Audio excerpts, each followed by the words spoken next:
कोटी शिक्षण अधिकाऱ्याच्या घरामध्ये घवाळे सापायला. 10 कोटीचे घवाळे शिक्षण अधिकाऱ्याच्या घरात. सीओवर धाड मारून पहा, हे कलेक्टरवर एखादी धाड मारून पहा. 50, 25, 125 कोटी यांच्या घरात देखील सापडतील. अरे बदलीचे पैसे, प्लेसमेंटचे पैसे, प्रतिनियुक्तीचे पैसे, या डेप्युटेशनचे पैसे, शिक्षकांकडून पैसे उधळण्याचा कारभार या ठिकाणी यांनी लावलाय.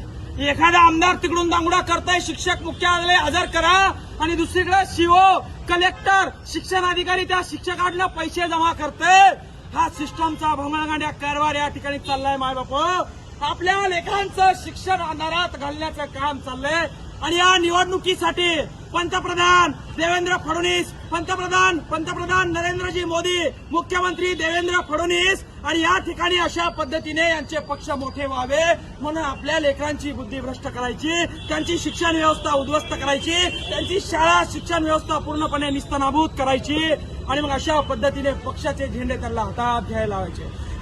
कलेक्टर, अंग्रेज की औलाद, चलनी जाओ, हमारे पे जो अन्याय हो रहा है हम सहन नहीं करेंगे, आवाज उठाएंगे, गोली मारो, फांस पे लटका दो, शांत नहीं बैठेंगे. अरे एवढे दिवस सहन केले तुमचा, तर शांत बसणार नाही.